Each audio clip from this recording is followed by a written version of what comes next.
Alors, une vidéo sur l'équilibre d'un solide soumis à 3 forces non parallèles.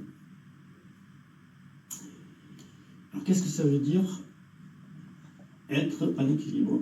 Ça veut dire ne pas se déplacer par rapport à un repère.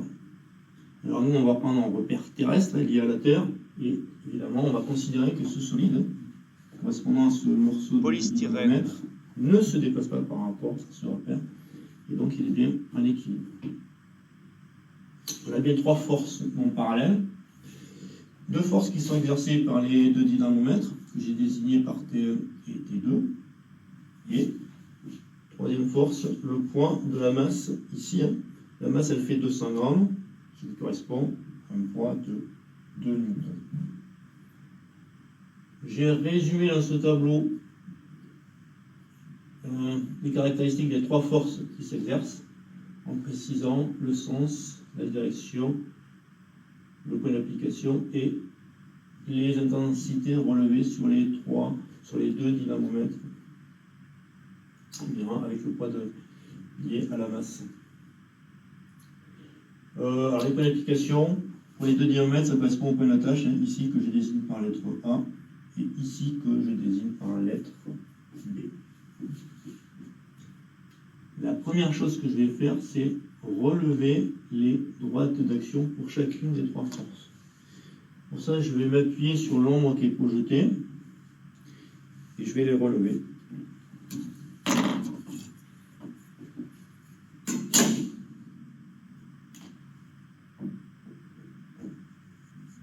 Alors, ça, c'est la droite d'action de T1. Ici, j'ai la droite d'action de T2, la droite d'action du poids,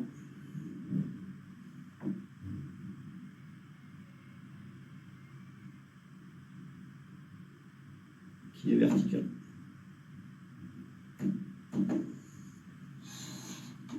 Alors, je garde bien en tête les valeurs des intensités, puisque j'en aurai besoin après. Pour une meilleure lecture, je vais déplacer l'ensemble du dispositif. Je prolonge la droite d'action pour T1, la droite d'action pour T2,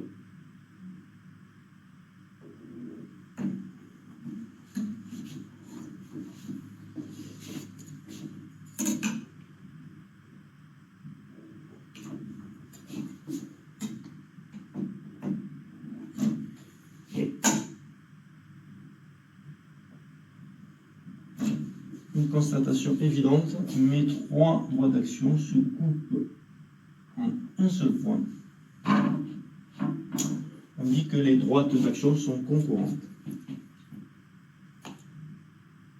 Alors la deuxième chose que je vais m'attacher à faire, c'est représenter chacune des forces par son vecteur et faire la somme vectorielle. Alors je vais représenter chacune des forces par leur vecteur en partant chaque fois du point d'intersection des 3 droites d'action. Alors je vais commencer par T1. Alors évidemment, avant de faire mes représentations graphiques, je vais définir une échelle. Alors une échelle adaptée, ce que je peux prendre, c'est pour 1 newton 10 cm. Donc chaque fois que j'aurai 1 newton, j'aurai une longueur de 10 cm. Donc si j'ai 2 newtons, eh bien, j'aurai 20 cm.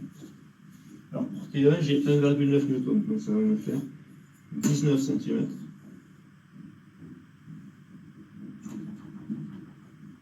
Voilà, ça c'est le premier vecteur qui part de là, qui représente l'action du premier dynamomètre. Ensuite,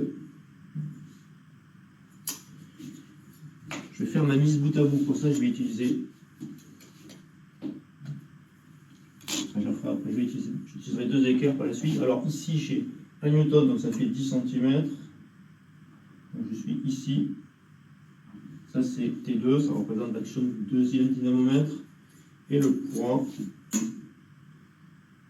de newton, donc 20 cm. Voilà. Je vais représenter mes 3 vecteurs correspondant aux 3 forces. Alors comme je le disais, je vais utiliser 2 équerres pour faire la mise bout à bout. Donc je vais partir de ce point vecteur, hein, T1, et je vais ajouter le vecteur T2.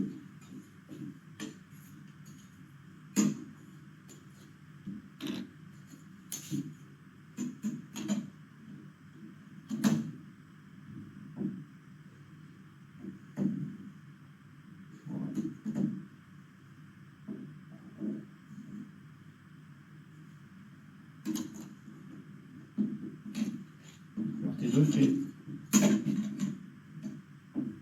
10 cm.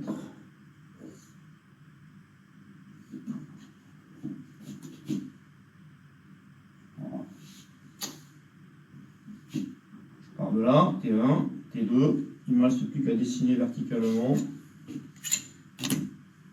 le vecteur représentant le point qui fait 20 cm. Je vais mettre plus cette verticale et effectivement je constate que quand je fais 20 cm,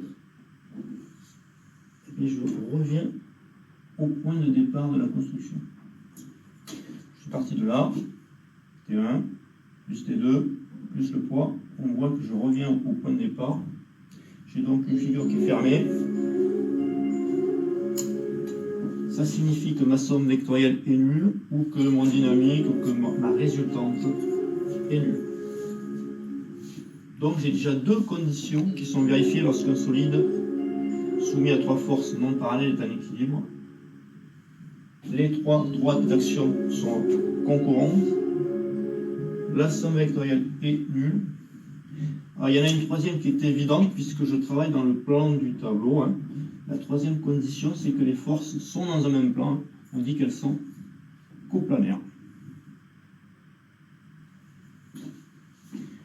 Au final, j'ai donc 3 conditions qui sont vérifiées lorsqu'un solide soumis à 3 forces non parallèles est en équilibre.